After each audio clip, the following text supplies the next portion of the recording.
Well, hello, friends. Sam Mirejovsky here behind the What's Right microphone. Greetings and welcome to the program. Wednesday, April 16th. Oh my gosh, almost as soon as we got off air yesterday, things began to pop. So we're going to get to everything here, all in due course. Just a reminder, the What's Right show ticket giveaway for the Henderson Silver Knights, those of you based here in beautiful Las Vegas, Nevada, and surrounding towns. Please submit if you want to go to the game on Saturday. My 4 on ice tickets, putting those up for grabs. salmonashlaw.com/giveaways. Go on there, put all your information in, and we'll do the drawing on Friday. Plenty of time before the game on Saturday night. Okay, my email, sam@whatsrightshow.com, sam@whatsrightshow.com. And of course, on X, formerly known as Twitter, @whatsrightsam. So where do I begin? First off, Letitia James is absolutely screwed. And if you haven't caught the latest, basically she, the Attorney General of New York State, the Grand Inquisitor of Donald Trump, someone who has made numerous statements that no one, not a single person, no matter their political power or size of their checkbook, are above the law, has been found herself to have committed, allegedly, some pretty serious mortgage fraud. These are declarations for governmental loans that require you to attest to certain factual statements, such as a home, a particular residence being your primary residence.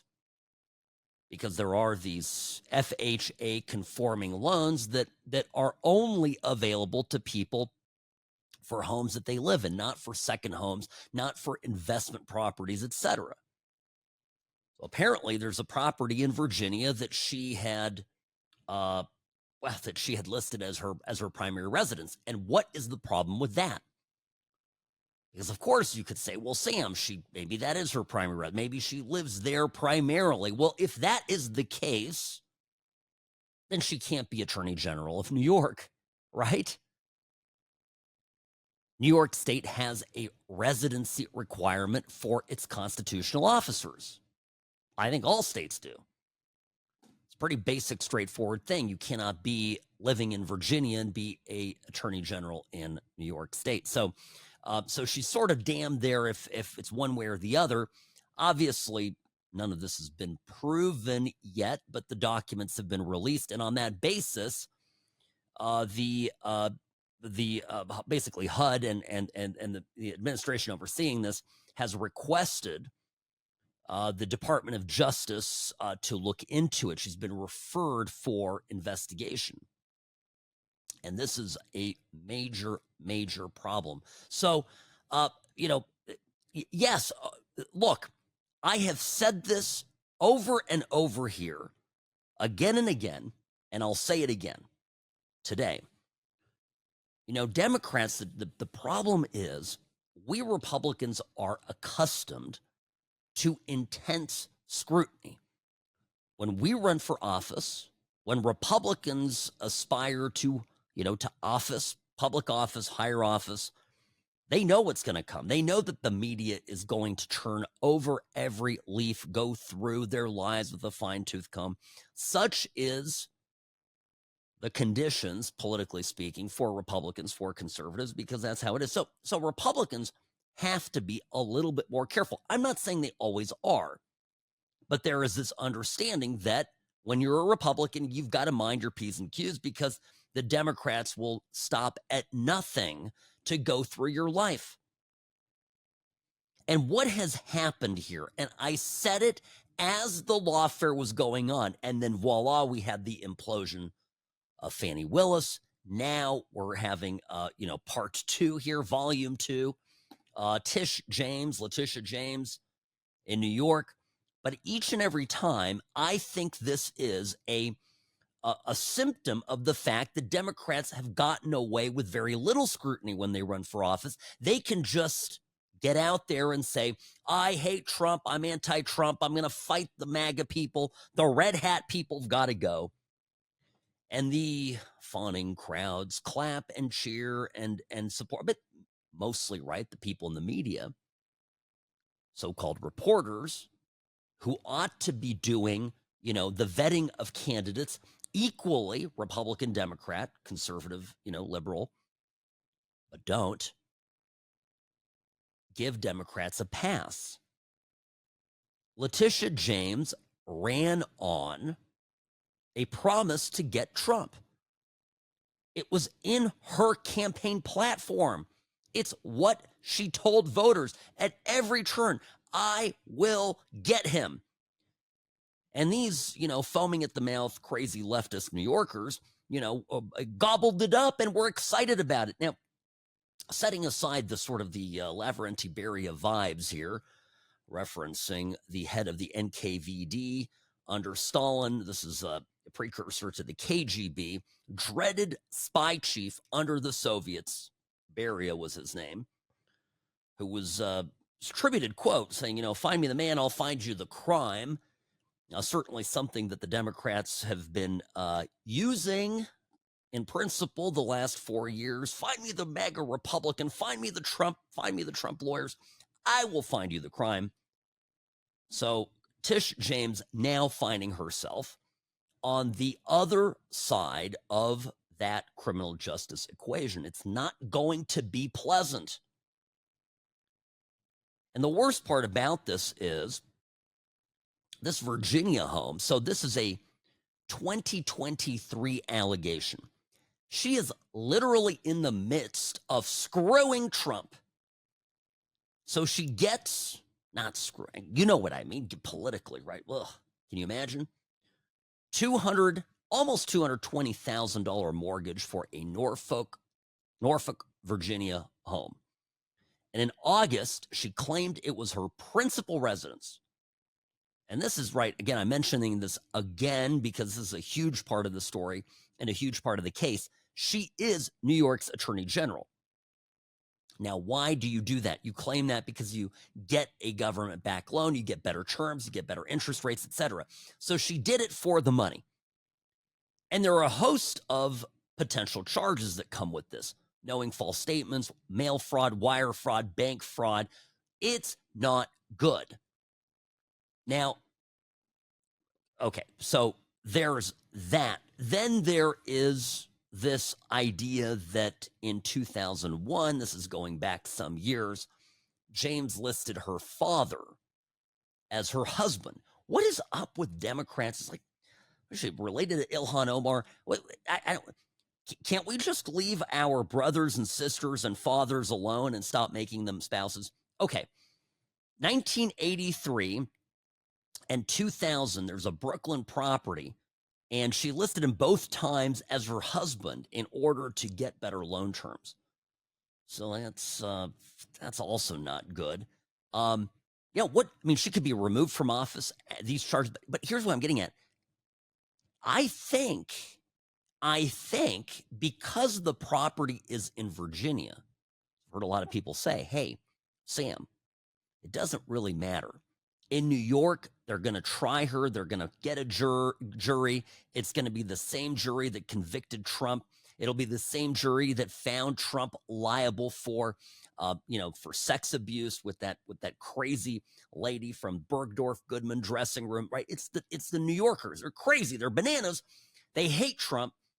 And all Letitia James has to do is go into court and say, this is a witch hunt. Trump is prosecuting me, the Trump administration, because I went after him. It's all nothing.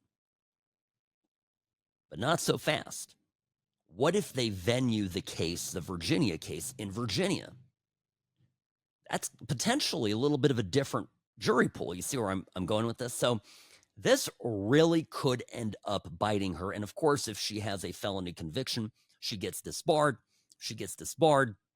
She automatically loses her job. You cannot be attorney general if you're not an attorney.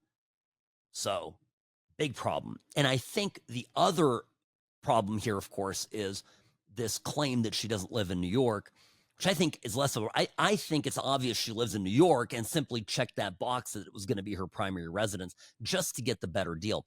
The sloppiness here for somebody who intended at some point to run for office or was in office in the midst of a high-profile criminal prosecution of a person named Trump, who has to be one of the most famous people in the country, right? Like him or not. That's a fact. Very politically charged tempest that could very well have resulted in exactly where we find ourselves now. Trump as president and Letitia James at the losing end of a showdown with the feds, now led by Donald Trump. In spite of that being a possibility, 40%, 45%, 30%, doesn't matter. It was a possibility. In 2023, Trump was running, right? We knew this, primaries, everything. Imagine this. She decides to cut corners like this. The astounding stupidity here, and it all stems from laziness. It stems from the fact that these people aren't vetted. All they have to do is say that they hate Trump. The media fawns over them. Everybody just, oh, yeah. And they just get sloppy. And it happened to Fani Willis. It's now happening to Letitia James. And I think it's going to be the undoing, the soft undoing of the Democratic Party. It's not ideology, right? But it is process, and their process is damaged as well, not just their wackadoodle beliefs. Speaking of wackadoodle beliefs, we'll also obviously get to the arsonist in Pennsylvania. I was very measured here, Robbie, for days, or 2 days. I bit my tongue on this because we didn't have all the facts, but we do now. And boy, was the mainstream media wrong. Or maybe this explains why they were so quiet. Sam Mirejovsky, News Talk 840 KXNT. Be right back in just a moment. I'm the best. Personal injury law has been the same for a long time. The best. Big egos, greed, and sleazy schemes. We've had enough. Welcome to Sam and Ash, the new standard for personal injury law, where things are done the right way, because you deserve a team that delivers real support and results. When you have both, your whole world can change. Sam and Ash Injury Law, because you deserve what's right. Hi, welcome back. Sam Mirejovsky here, Nevada's favorite recovering Californian behind the What's Right microphone. Friends, so happy to be here and always enjoy our time together every afternoon here on News Talk 840 KXNT. Sam at What's Right Show is my email. So, listen up, guys. First off, I mentioned this yesterday, and I want to just got to remind everybody, we're going to publish on our podcast platforms the interview that I did yesterday with Riley Lewis over at OAN, One America News. This is a great network. It is, I think, far more conservative and common sense than Fox. And had a conversation. Riley's an up-and-coming star, so the interview with him, it's a quick 30 minutes, great little podcast. Go to Spotify. If you don't do this already, go to Spotify, go to What's Right Show, and you'll find me there, and we're going to, at 6 p.m. tonight, Pacific time, we will drop that interview, and I will do more of these in the future. So 6 o'clock tonight, look for that. And click to subscribe. Okay, if you want the video, go to Spotify. If you want, if you're okay with not having the video, then go ahead and use the Apple Podcast platform. Okay. So Letitia James, it could not be happening to a better person. This is the news unfolding that the Trump administration has referred for prosecution Letitia James for alleged bank and mortgage fraud. And here is, I have to tell you this. This is from This is from 2025, 2024, 2018. These are as a montage of Letitia James saying no one is above the law. I mean, if I were the prosecutor, I would play this in my closing argument. No one is above the law. Stand up and enforce the rule of law. The President of these United States is not above the law. No matter how rich, powerful, or politically connected you are, everyone must play by the same rules. Please sue him for us. Oh, we're gonna definitely sue him. We're gonna be a real pain. This case is about the facts and the law. And Mr. Donald Trump violated the law. But at the end of the day, the point is simple. No matter how powerful you are, no matter how rich you are, that no one is above the law, and that the law applies to all of us. The law applies to all of us. Correct. You know what the best thing is the charges here, once they're filed, if based on the facts as they are presented, the allegations, if you will, it seems to me that this is a far more straightforward and open and shut and serious case than Trump was ever facing in New York. Right? I mean, Trump got a commercial loan. It's not a government loan. There's a difference, by the way, when you deal with the Small Business Administration, when you deal with, an FHA conforming loan, government loan, there are promises that you make to the government under penalty of perjury. It's a much bigger deal. And, remember the Donald Trump case in New York stemmed from the valuation of Mar-a-Lago, which is subjective because it's a singular property, right? I mean, if you're dealing with it, and I'm not picking on Summerlin here, but if you're dealing with, a house in Summerlin, a tract home in any city in America, Summerlin is, those of you out of town, a nice neighborhood here in Las Vegas. You're dealing with the tract home. It has a certain value. You can go on Zillow, you find this value, you get 3 appraisals, and that's your value. A one-of-a-kind Palm Beach property on the beach. Remember, we've talked about all this, but I'm just reviewing it for the uninitiated. A one-of-a-kind property, is it worth $10 million? Is it worth $100 million? Well, you might be able to sell it for $100 million. And my point always was that the ridiculous value that Letitia James pulled of, 12, 14 million for a property that absolutely manifestly was never worth that any time around the time that this loan was pulled. Properties that now are similar but not as good, selling for north of 600 million. That the whole thing was an absolute witch hunt. Point is, the crux of that case was a subjective value. The crux of this case, if filed against Letitia James, is going to be based on an objective yes or no. Was she living in Virginia? Was that her primary residence at the time that she signed the document? And if it was, what the hell was she doing as Attorney General of New York? She's in a tight spot. She literally is prosecuting Trump while saying that she's a resident of Virginia.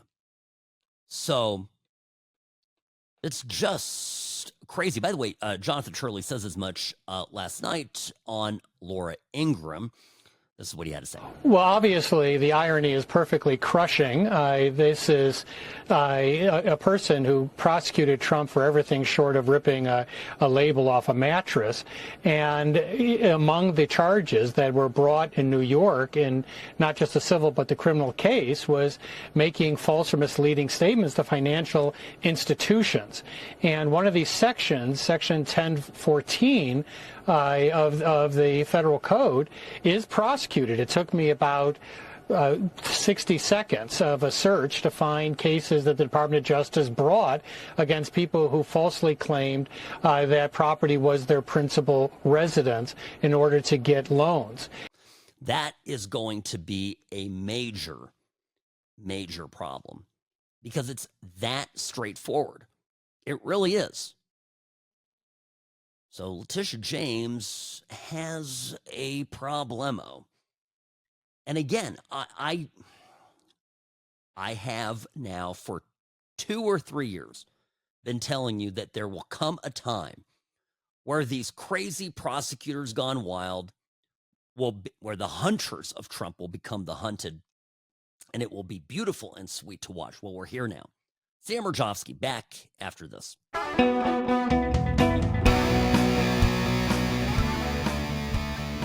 Greetings, friends. Welcome to the What's Right Show, your place for common sense conservatism, Monday through Friday, 1 to 3 p.m., right here on News Talk 840 KXNT.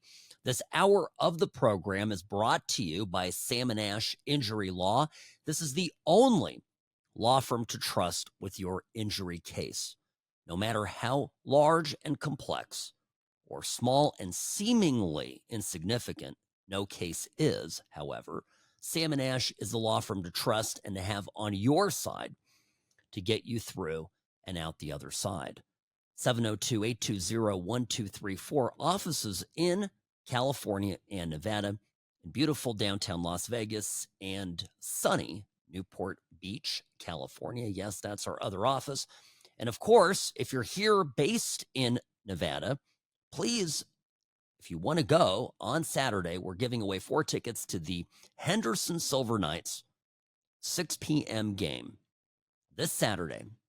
Go to salmonashlaw.com/giveaways, and the winner will be announced on Friday.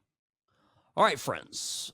So we'll get to the governor's mansion's arsonist in a moment. That's just a huge case. I want to just finish up here real fast with Letitia James, because this, to me, this is one of the top Trump prosecutors, right? If you think of the various cases, you had the Jack Smith federal DOJ. This is a special prosecutor that filed cases down in Florida, the documents case, and then the January 6th case in D.C.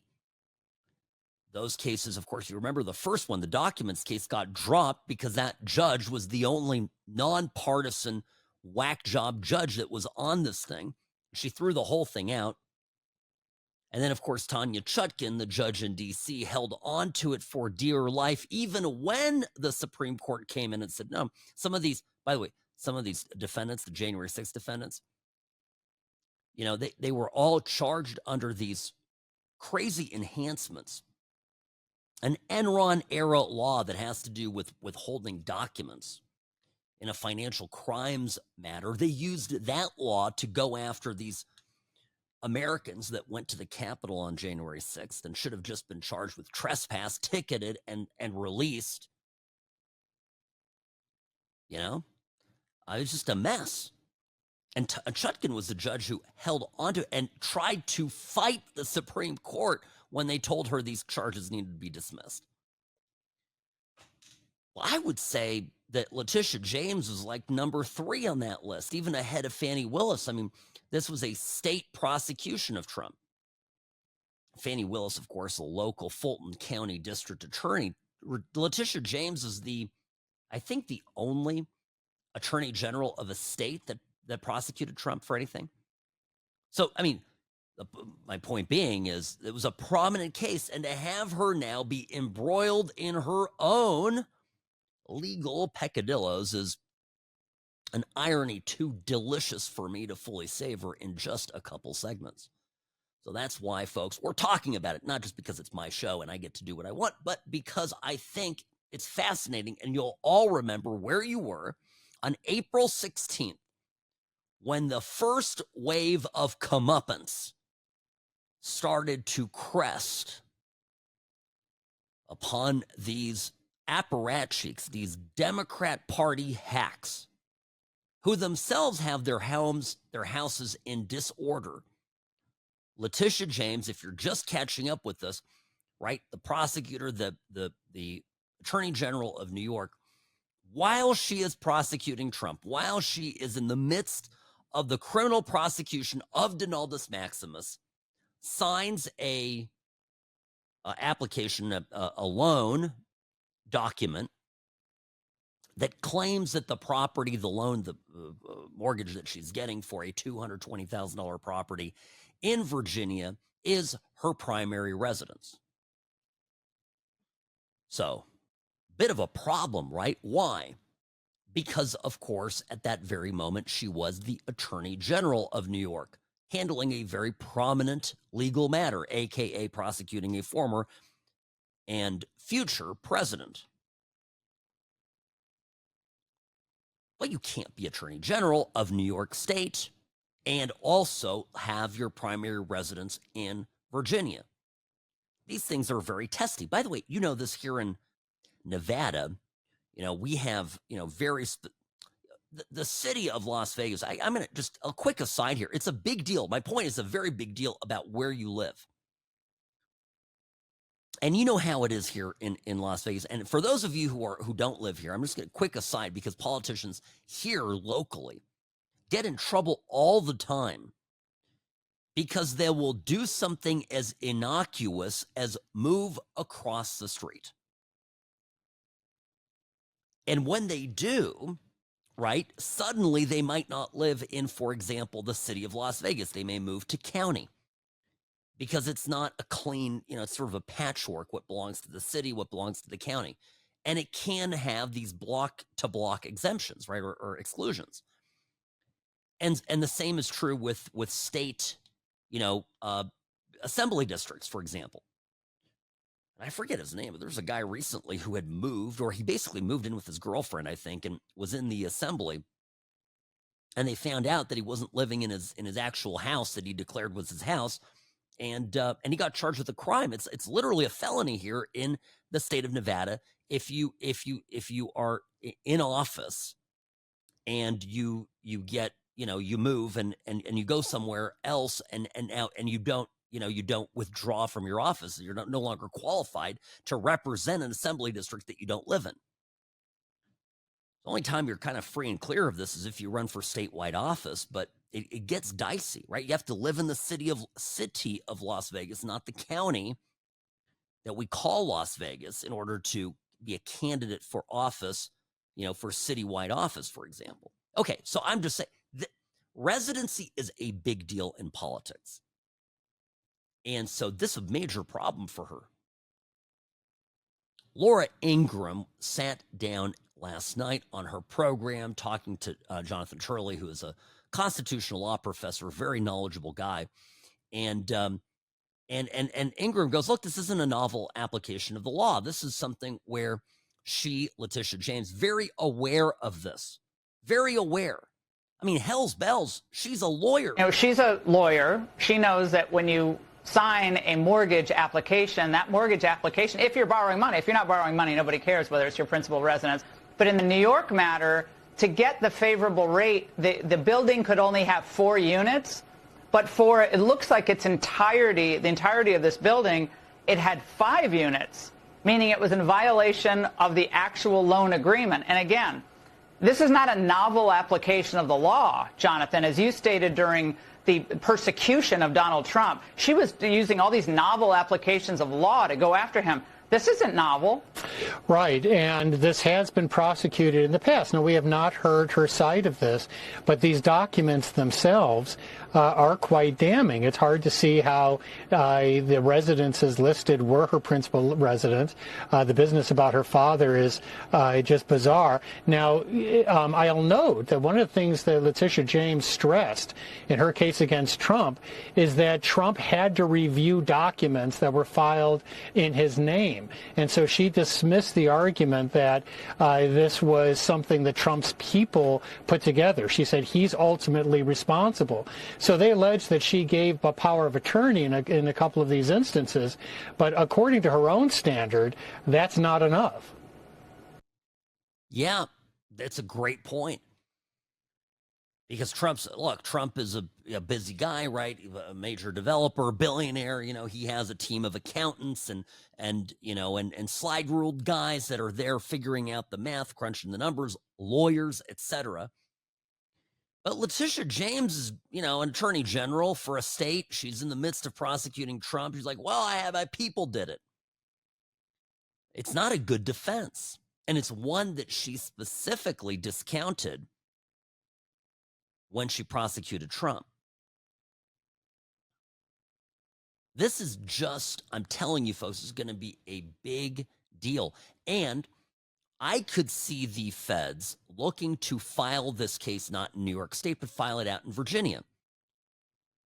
And Robbie, like you correctly point out, what would be the argument for keeping it out of Virginia? I don't know. That she doesn't live there?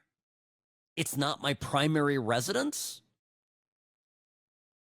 I mean, to me, that would be just furthering the argument that she committed fraud on the forums, right? So this is really looking like a bad situation for her. And now I want to talk just kind of the political implications of it, because the Letitia James conviction of Trump, okay, the conviction that she got in that case is going to get overturned.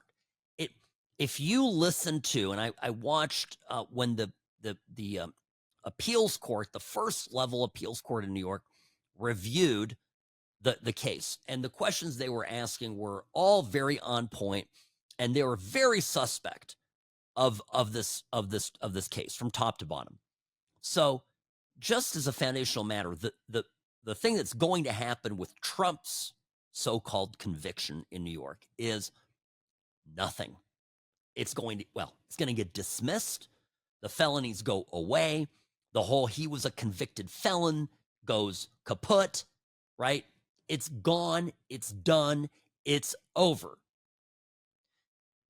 Now, what happens? And by the way, he got elected president. Nobody cared. The country looked at this, was like, I didn't run into anybody that was like, well, I really like Trump and I like what he stands for, and I'm really worried about what the Democrats are doing in the country, but I just can't vote for a convicted felon. I mean, those unicorns don't exist. If they do, there's like 5 of them in the whole country. So what do I think here will happen? Well, I think I think they're going to prosecute her again.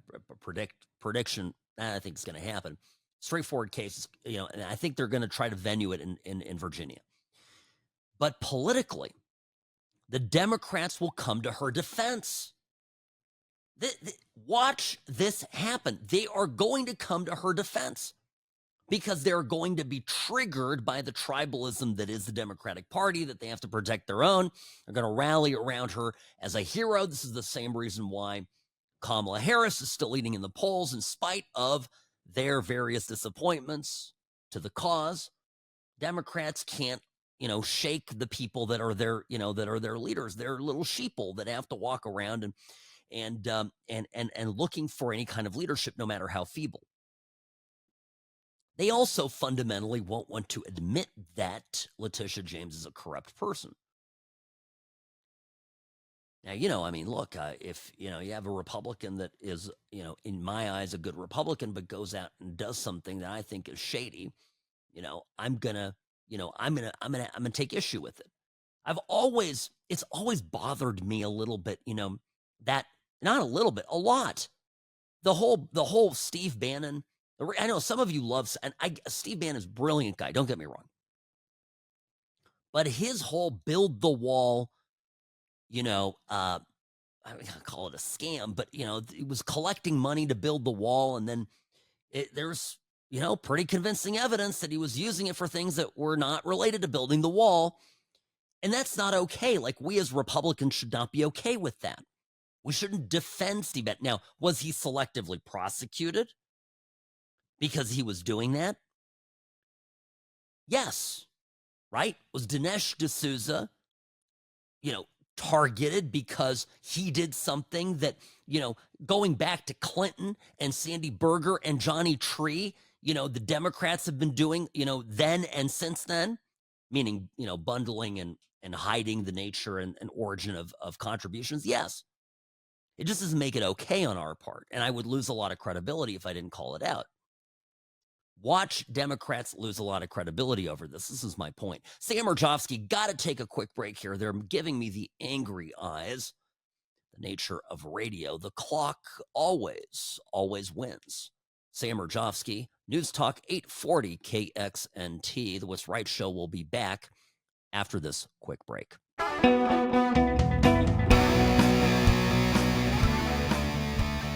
You know, there's a parallel to the Build the Wall scam that was, I think, being run by some prominent Republicans a few years back, to now the Karmelo Anthony fiasco. Sam Mirejovsky, News Talk 840 KXNT. You know, I haven't talked about the story a lot because it's just so sad. Austin Metcalf, white student in Texas, Dallas-Fort Worth area, 17 years old. You know the story here, right? Was killed by, allegedly, stabbed through the heart by a student in an opposing high school during a track meet. It's not self-defense. Look, everything I have read, everything I've seen here, it's not self-defense. And it's absolutely absurd to even call it that, or to call this situation anything similar to what occurred in the New York subway, Daniel Penny. You know how that case went down. However, the family of Karmelo Anthony, the alleged murdering thug, has started a GoFundMe account. They've raised over $500,000 now, almost $600,000. And every day I blink and I see that they are spending money on lifestyle. These people are all criminals. It's a family of criminals. They all ought to be arrested, quickly. They just purchased a brand new, according to the AF Post, Cadillac Escalade worth $150,000, began renting a $900,000 house. There are people apparently delivering packages nonstop. They're spending money like crazy. All because they are raising money off of this. Listen, by the way, let some of these posts on the GoFundMe. Let the racist tears flow. This is somebody who donated $5. Defending Karmelo is the way to go. He is forever innocent in my eyes, just like killer Daniel Penny was in the eyes of white America. The same murderer who raised over $1 million, did black Americans threaten that judge? And what happened to I don't see color, white America? You people are racist. We got your back, brother Karmelo. $100 from someone named Black Excellence. Just donating again. The more these hateful whites show their insecurities and fragilities of losing dominance, sending love, light, and justice to King Karmelo, speaking full exoneration over your name. This is sick. These people are ill. Jeremiah, $25. I'm donating again after seeing the need for additional protection expenses. I'm so glad to see him get released on bond. These crackers need to understand that we are not our ancestors and they will reap what they sow. I hope the knife made a full recovery. Justice for Karmelo. So I'll tell you this, folks, we actually do have a race problem in America.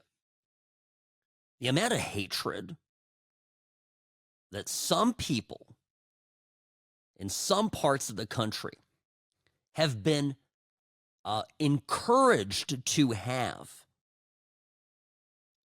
And it's gotten worse right over the last 4 years in the wake of the BLM movement, which it turns out, right, may be based on, if we're talking about George Floyd, on a load of crap. All of that nonsense. Right? I think this one of the things that's going to come out this year is exactly what went down with George Floyd and how, just maybe, the prosecution wasn't on the up and up. People lying under oath, right? Because again,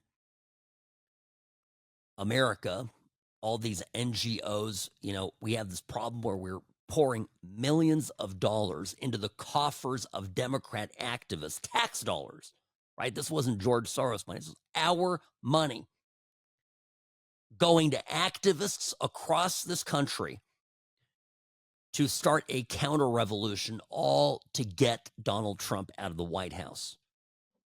They were worried COVID wasn't enough, so they started a race war. And that's what we are seeing now play out. The damage that the Democratic Party, that the left has done to this country is immense. And by the way, years upon years now of Democrats, every conversation, racism, every conversation, you're different, you're different, you're different, you're this, you're that. The entire agenda is to divide us. We have to get back to being Americans, one nation, under God, indivisible. Sam Mirejovsky, News Talk 840, KXNT. Be right back in just a moment.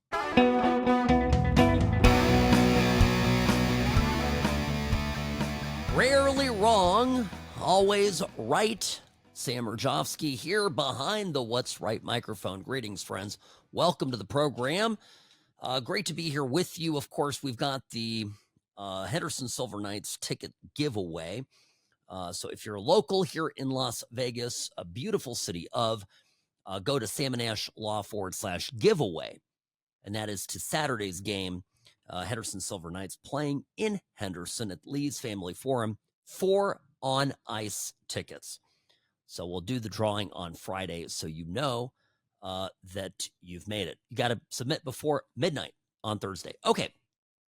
So there is a developing deal here with a crazy man from Maryland. His name is Van Hollen. He is a senator. His first name is Chris. He got on a plane. He flew down to El Salvador. And no, he did not end up yet in a maximum security prison. Now, Senator Van Hollen, a U.S. senator, right, has gone all the way down to El Salvador to plead the case of Kilmar Abrego Garcia. Now, this is, we talked about this yesterday, and in fact, I mentioned it also last week. This is getting good. Once again, I always think about the political story, the political narrative, the thread of what these stories, bring and what they're going to cause. So the Democratic Party now, after 4 years of shrugging its shoulders as illegal immigrants, violent criminal illegal immigrants, overran the country and were killing indiscriminately in our communities, now is engaged in this performative kabuki theater, flying around the planet, trying to rescue criminal aliens, gang members, and bring them back to the United States. One of Trump's great talents is, I think he so provokes his enemies that they begin to do whatever is contrary to Trump, even if what Trump is doing is common sense and has the support of 85% of the country. This is a brilliant, jiu-jitsu, right? You you get your opponent to hate you so much that whatever you say or do, they will do the opposite just out of spite. It's reflexive. Pavlovian, right? You ring the bell, the dog drools. Well, the dogs are drooling in the Democratic Party. They are out there full force supporting this clown. And it continues to go from bad to worse. Meaning, for example, today, it has been discovered that Kilmar Abrego Garcia had a history of violence. That the nice Maryland man, or Maryland father, as he is described in the mainstream media, in turn, was so threatening and so violent that his own wife got a restraining order. Now, she was granted that. I want to make something clear, just so we are all on the same page. This is not a conviction. the standard for a temporary restraining order is pretty low. But it means that the wife was scared of him or didn't like him or wanted to get back at him or whatever, enough to get out and get and receive a restraining order from a court, from a judge. So to me, the TPO, the temporary protective order, as this particular document is called, suggests to me that this marriage was short of the marital bliss that she continues to espouse on television. At the very least, he was maybe not the husband that she's saying he is now. And again, if there's a through line here, this woman is raising she's got a lot of money she's raised on her GoFundMe to bring this guy back. I think something like $160,000, $180,000. It's a lot. And she's putting up family pictures and how much they want him back and they miss him and daddy come home. And, when is this TRO back? 1995 is his date of birth. I'm going through this here. When was this granted? I guess I got to go to the second page here. Oh, no. Yeah, here we go. 2021 is when it was effective through, so a few months. So beginning first half of 2021, not that long ago. My point being here is that if the wife, by the way, here's the claimed he punched her, scratched her, and ripped off her shirt. But yeah, the Democrats want to rally around him. By the way, I thought the Democrats believed all women, Robbie. I thought that was a thing, right? We believe all women. So anyway, the senator from Maryland flies down to El Salvador and today demands a meeting with the vice president of the country. Now, Nayib Bukele, the president of El Salvador, met with Trump yesterday. It's not clear if he's back in the country or why it was the vice president that was sought out by this U.S. senator, but the vice president was unfortunately indisposed and could not meet with him. Oh, Robbie, you're giving me an updated number. Go fund me about $200,000. Kilmar is a loving father, a husband. So goes the statement here. Brother, son, union construction worker, and CASA member. He's been wrongfully disappeared and deported, torn from his family due to a shocking administrative error by the U.S. government. And I'm not callous. I am not callous. I'm just saying the guy was here illegally. He is a citizen of El Salvador. He got sent back to El Salvador, where it appears they have some criminal interest in him, by the way. And we have an American senator showing so much concern for this man that he has flown down to El Salvador and is demanding his release. I will bring him back. This is insane stuff. And there are people out there, Robbie, I don't know if you've seen this, but there are Democrats out there as this guy is flying to El Salvador on a commercial flight, nice airplane. By the way, El Salvador now, one of the safest countries in the world. And they're comparing this fiasco. Chris Van Hollen, senator from Maryland, going down there. They're saying, don't become a Leo Ryan. Well, Leo Ryan was the one who went down to Jonestown. He's a congressman. And, it did not go well for him. He got shot at the airport there back in 1978. So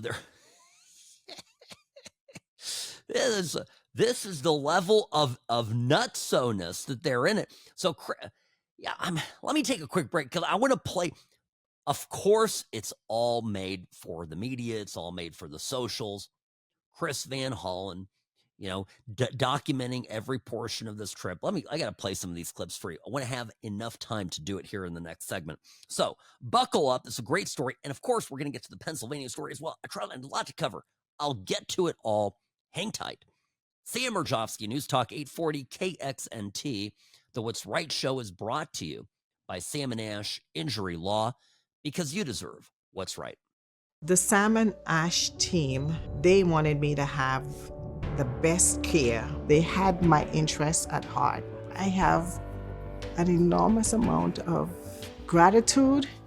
I cannot say enough thank you. You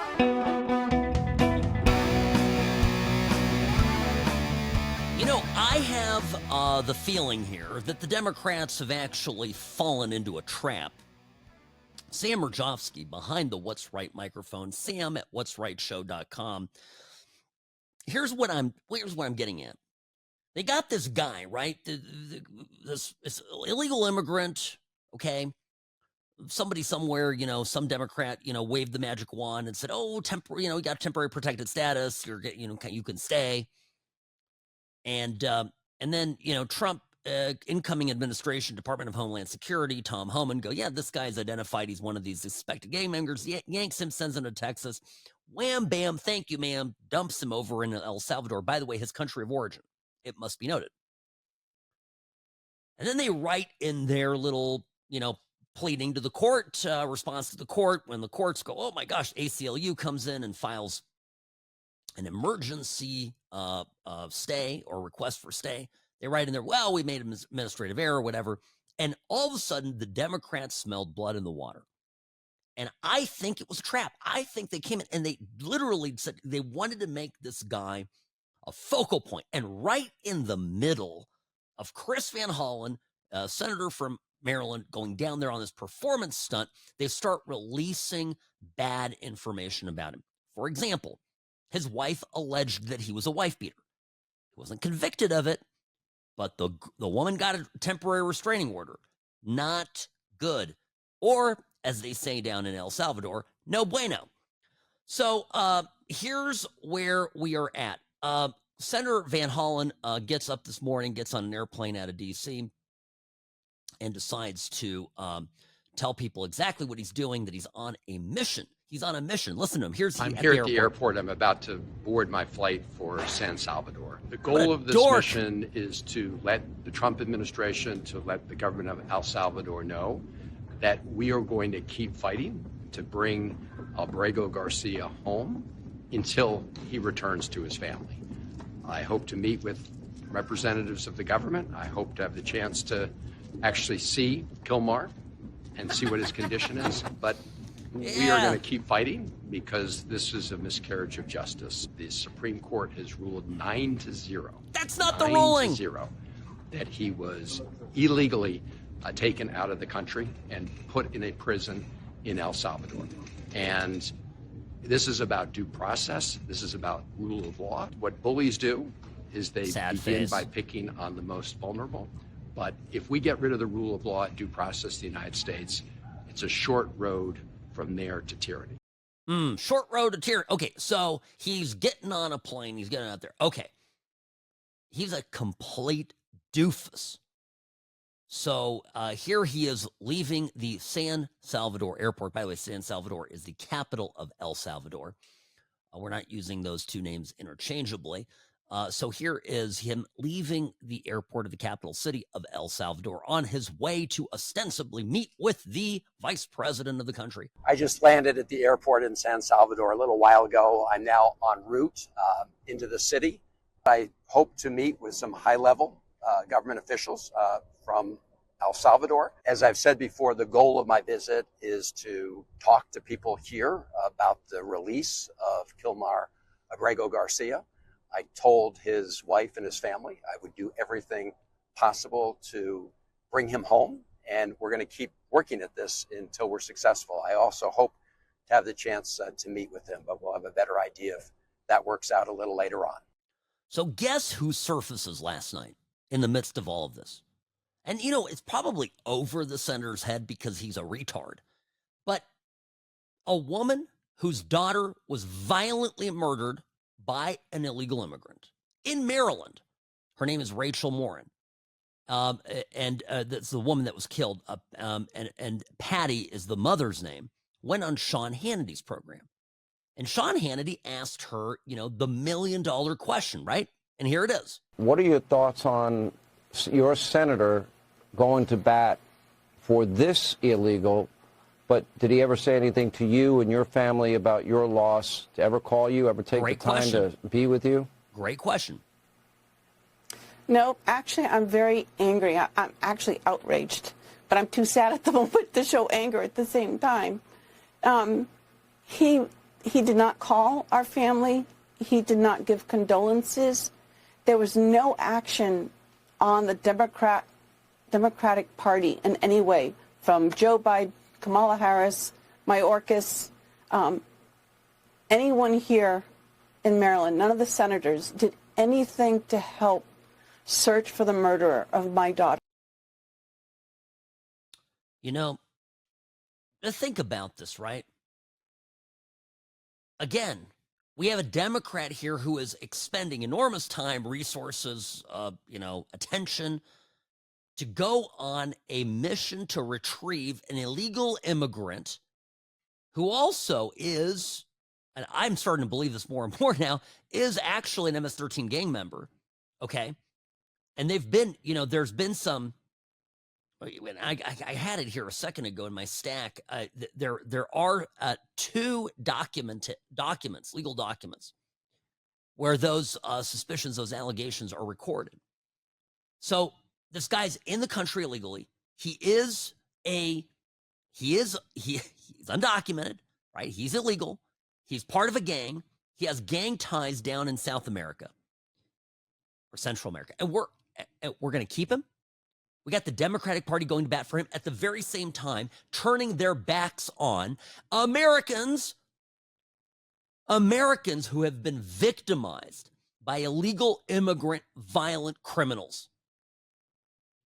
It boggles the mind. And, I'm starting to love this guy more and more. Stephen Miller, today, talking to Jesse Waters on Fox, kind of really laid out the case here. I agree with every single word. Senator Van Hollen seems to be under the very confused impression that this MS-13 terrorist is his constituent. He is President Bukele's constituent. He is President Bukele's citizen. He is President Bukele's resident. He is not a Maryland man. He is not a Maryland anything. He is an illegal alien from El Salvador with a deportation order from the United States. He is not legally even allowed to be in our country. Under the due process that these Democrats so venerate for illegal invaders, it is legally impermissible for him to have 1 more minute in this country. So we honored the law and obeyed the law by getting him out of this country. And if the entire Democrat Party was to work itself into a state of emotional hysteria to demand the return of illegal gang members and terrorists to our shores, then that 21% will soon be 15, and then it'll be 11, and then all they'll have left is the support of actual confirmed MS-13 members, and that will be the entire base of the Democrat Party. I mean, that's where we're headed, right? And that's why I just feel like who are the adults in charge of the Democratic Party right now? I want to know who they are. Because this defies logic and common sense. How did this guy become a senator of a state? For Pete's sake, I thought there's some minimum threshold political skill required. Like, you got to hand it to some people, even very loathsome Democrats like Gavin Newsom, who I certainly have no love for, but Gavin Newsom is absolutely, by all means, someone who I think has good political instincts. I don't see it here. This is dumb. This is just catastrophically stupid. And that is why, just moments ago, Caroline Leavitt, Trump's press secretary, had the mother here, the Patty Morin, Rachel Morin's mother, was at the White House at the press conference. And I mean, there are so many families that have been affected by gang violence that has been fueled by the wave of illegal immigration unleashed by the Biden administration. And nobody wants to apologize for it. Nobody wants to take responsibility for it. And these people have the indecency, really, that's what it is, the indecency to continue to fight for illegal immigrants over Americans. Believe them when they tell us who they are. And I mean by this the Democrats. They don't give a rat's rear end about you or me or our kids or our country. They want us overrun by trash people to turn us into a wasteland so they can profit on power and money that comes from the chaos that ensues. These people are so beyond disgusting, I have no words. Now, we are in a fight for the soul of this country. We're in a fight for our sovereignty. We're in a fight for reestablishing American dominance around the world. We're fighting on all fronts. I hope you're ready. It's not pretty. It's not going to be fun. But we are winning because for the first time in my adult life, we have a conservative Republican. I can't believe I'm calling Trump that. We have a guy that is actually in the White House willing to do it. He's got the balls of brass. He's coming in and he is doing it. He's got the cojones, as they would say in El Salvador. Sam Mirejovsky, News Talk 840 KXNT. Be back in just a moment. Don't go anywhere.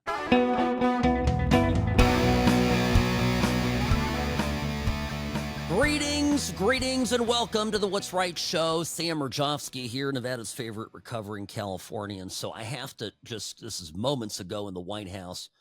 I've got the tape here of Patty Marin, the mother of Rachel Marin. She came to the White House today as Sen Van Hollen, the buffoon senator from Maryland who is flying down to El Salvador begging for the release of a criminal, gang member, alien, wife beater, wants to bring him back to the state. Meanwhile, this is a mom who lost her daughter to a different criminal alien who came to this country, who was a gang member, and in the state of Maryland, murdered her daughter. Now, I haven't had a chance. It's just hot off the presses while we're on air. The nature of live radio, so this is just a few minutes delayed. I want you to hear from this mother's voice describing what happened to her daughter. And remember, Joe Biden, Alejandro Mayorkas, and the entire Democratic Party did this. And now, with complete lack of shame, they're out there advocating to bring back a different criminal alien because they want this to happen to you and to your family. Watch. He waited for her to come closer. He saw her. He saw that there was nobody around. He attacked her. He dragged her 150 feet, blood gushing from her head. It left a 150-foot trail of her blood to the culverts, where he picked her up, he threw her against the wall of the tunnel, and he raped her.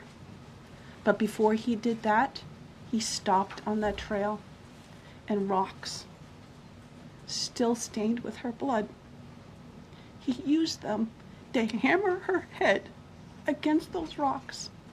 They say at least 20 times they could count the cuts in her head. They said that when they did the autopsy, and I've seen the pictures, there's a 6-inch square in the back of her head where the skull is shattered the way that you would crush an eggshell in pieces. 3/4 of her brain hemorrhaged. Her right and left side of her face bashed in. Her beautiful face bashed in. Her head bashed in. Broken bones, fractures. He takes and he drags her some more.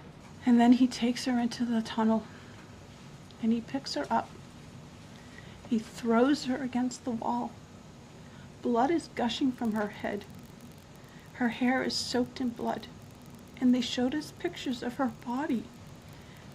Against the wall, the blood outlined her body. And you could see where the blood ran down around her as he was raping her.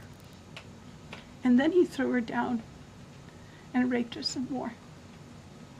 And then he strangled her because he didn't want her to be able to live to tell the story. I have 2 daughters.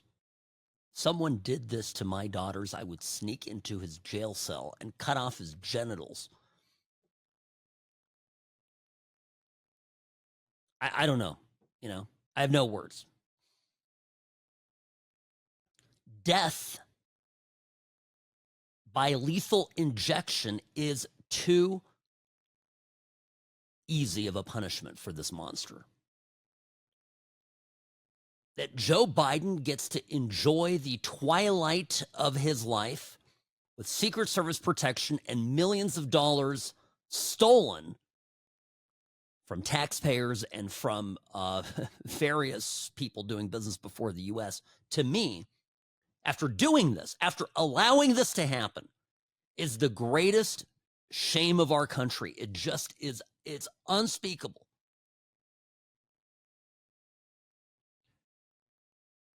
You know, I want the Democrats, and by the way, I'll play. Here's the New York Times. Here's Mara Gay. You know, this is the voice of consciousness of the Democratic Party, right? The liberal think on this. These are the people that vote blue. Okay. And here's what she says about this whole circumstance, about this, you know, this illegal immigrant, and you know, this is on Morning Joe. Okay, listen. You know, one of the things that you touched upon, the anger at the town halls from ordinary Americans, suggests to me that they have a keen understanding that when you start violating due process for any human beings, even if they are not a citizen, yes, that threatens all of us. That threatens the entire system. And I'm encouraged by that as well. But Kilmar Garcia, I hope that Trump has miscalculated. And to your point, Mika, there's some evidence that maybe he has. But what concerns me even more, though, is if this is not a constitutional crisis, what does a constitutional crisis then look like? And is this a test case, a trial run for the Trump administration to try and do this with a U.S. citizen, to try and defy Supreme Court orders on Social Security, on DOJ, on any manner of other issues that are at the heart of our democracy for ordinary Americans? And so if the system cannot hold now for Kilmar Garcia, will it hold for the rest of us? And that is the question that we should be asking. I wanted the system to hold for Rachel Marin. I wanted the system to hold for every single American senselessly murdered by illegal immigrants that Joe Biden led into the country. I want the system to work for Americans. But the New York Times, Joe Scarborough, MSNBC, and the dim-witted Democratic Party, they want you and I to give our lives to sacrifice our children so they can, you know, live with their crazy ass agenda. You know, this makes me so angry. And it really ought to make you angry too. You know that all this would continue had Trump not been elected.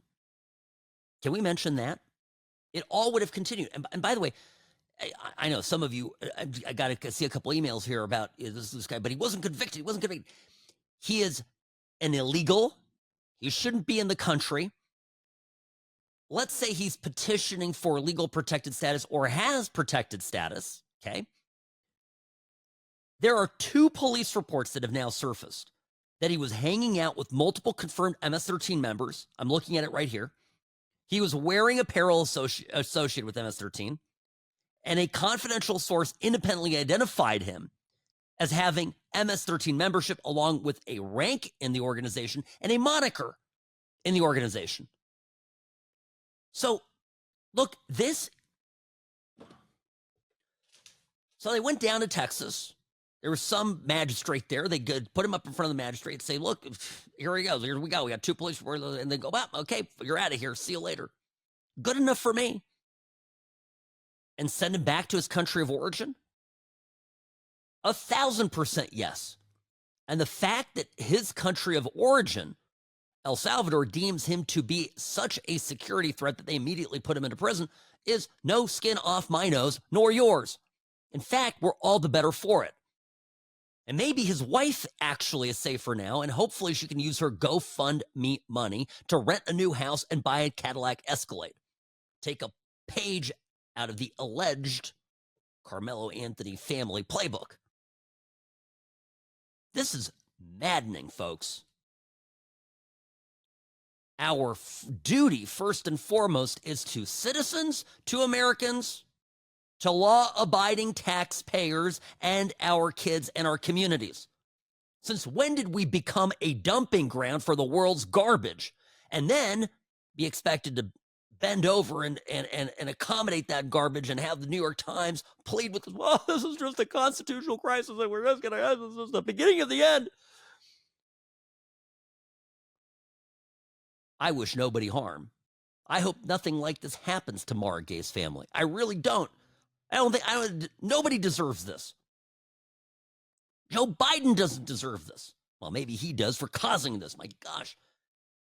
There has to be some accountability for the last 4 years. Somebody in that administration that led this effort that wasn't on Metamucil and drooling from the two corners of his mouth, meaning somebody not Joe Biden, Mayorkas maybe, deserves to burn in hell for this legally. And I hope they're arrested and tried and prosecuted. It's an absolute crime upon this country. Sam Mirejovsky, News Talk 840, KXNT. I'll be right back. Let's talk about Pennsylvania and the great myth that the media tried to create and then failed. All right, be right back after this.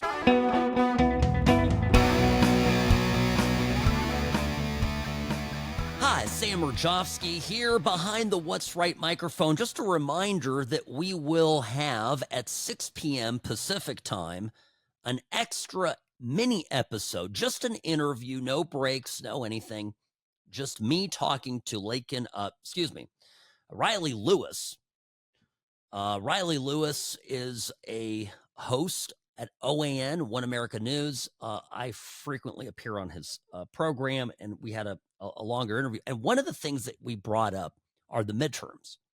And I really want you to hear what we talked about there, because the midterms are going to be critically important to Trump's agenda not getting derailed.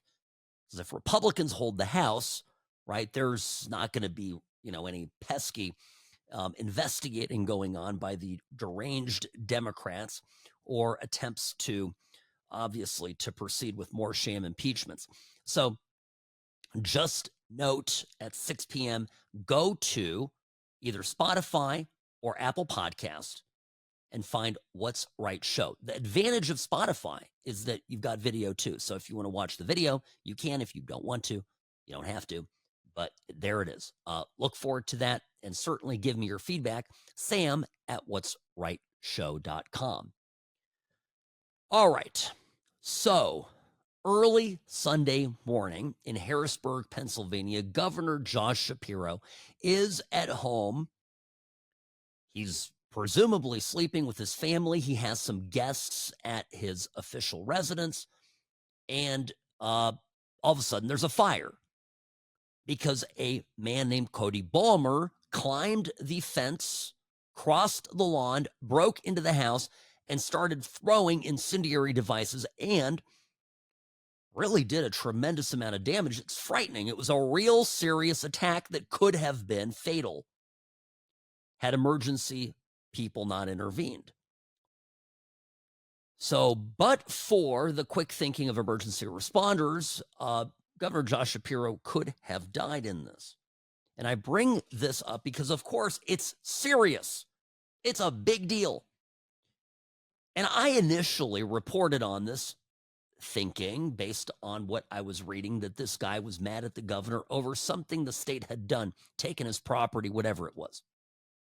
Now it turns out that this guy was mad at Shapiro, who is Jewish, over the situation in Palestine. So this guy is a fanatical left-wing loon. And he was apparently mad at Shapiro because he's Jewish. I know, Democrat, fine, but but again, he's motivated. He's one of these from the river to the sea, Palestine will be free dudes. Now, of course, he has mental health problems because, there's a lot of people out there who are pro-Palestine, hate Israel, rabid Democrats, hate Trump, but don't go around firebombing, political figures, which is, I guess, is good, right? I mean, that's where we'd want to be. But this guy now appears to have been motivated by his political beliefs, right? His political beliefs, in other words, motivated the attack. And I bring this up because yesterday on the program, I said flat out, I said, listen, I don't think this is a politically motivated attack, and so we're not going to treat it this way. And I always try to be measured here. I really do. I don't want to just jump the gun and go after something. For example, the Letitia James story was out there for a while, and I stayed away from it. Now, one very important thing here is that you have to understand the Democratic Party right now is the party of anti-Semitism. Over the weekend, on Sunday and on Monday, as details were foggy, there were a lot of prominent Democrats out there. I played the reactions here, who kept saying things like, oh, this is just, the anti-Semitism, and we had a Democrat. I mean, they thought it was a right-winger. And I'm telling you, there is some anti-Israel sentiment on the right. There is. There are people that now they're not pro-Palestine. They just think that Israel gets very special treatment with our government and, is not always 100% the good guy. I have my separate thoughts on that, but setting that aside, I don't think we are the party of blatant anti-Semitism, but the Democrats are, to the extent that, if you'll recall, the very same Josh Shapiro, who was the subject of this attack, was, by many accounts, denied a spot on Kamala Harris's, campaign on the ticket as vice president, simply because he is Jewish and because he has praised Israel, has traveled to Israel, etc. Harris couldn't have Shapiro as her vice president, even though he's enormously popular and could have delivered an important swing state. He's popular in Pennsylvania. And look who won Pennsylvania. Hint, hint, it was not Kamala Harris. Would it have won the race for her in the end? No, but it would have helped. Maybe there are other states that Trump won, swing states, that have been leaning blue lately that Shapiro could have helped Kamala Harris win as well. But Kamala Harris took someone who was right in front of her, who was willing to do the job, who was there, and said no to him because she understood the Democratic Party. Isn't that fascinating? So I can't say, listen, this is not a "see, I told you so" moment. The only thing I'm happy is that we didn't, here on this program, that we didn't rush in and say that this was something that we didn't know what it was. But now it appears that it's all clear, and it underscores the mood in the Democratic Party and basically where the party is, and this is kind of the same motives, right, that encourage the Democrats, many Democrats, to take the side of an alleged killer like Karmelo Anthony, to callously support a young man who took the life of another young man who didn't lay hands on, didn't have a weapon, didn't put the guy in a headlock, wasn't going around threatening people. The same party that rallies around illegal immigrant gang members, but ignores at the same time the victims of criminal violence. The same party that supports Hamas terrorists, who sympathizes with the attack on October 7th. It's no exaggeration, right? There are many Democrats out there who will say, well, but, in talking about October 7th, well, but, You have to understand the context. You have to understand the exploitation by Israel of the Palestinians. Well, but that same party here couldn't even have a Jew on the ticket knowing the sympathies or anti-sympathies that it would generate within the Democratic Party. It's just so sad. So as we step back kind of from today's show and we look at all of this and we see it, look, it's just everywhere I look, terrible news for the Democratic Party. The inquisitors of Trump are now under the microscope. Letitia James is going to have to run for cover, is going to face a prosecution of her own. She's going to have to spend money to hire criminal defense attorneys. She may face prosecutions in 2 different jurisdictions, one down in Virginia, the other one, it seems to be in New York, in the state of New York. That's going to be very expensive, very time-consuming, very distracting, miserable. She will get a dose of the very same medicine that she intended Trump to swallow and have it kill him, politically speaking. It's going to be a beautiful thing to watch. And the rest of the country, as this fight between the right and the wrong of illegal immigration and who we want and don't want in the country is playing out, the Democrats continue to stake out a manifestly absurd position. And the more that they double down on it, the worse it gets for them politically. It's absolute nonsense. My gosh. All right, friends. Great to be with you. I will see you tomorrow, 6 p.m. tonight. Extra episode with Riley Lewis, OAN host. We'll do that on the podcast, What's Right show. I'll see you tomorrow. Be well.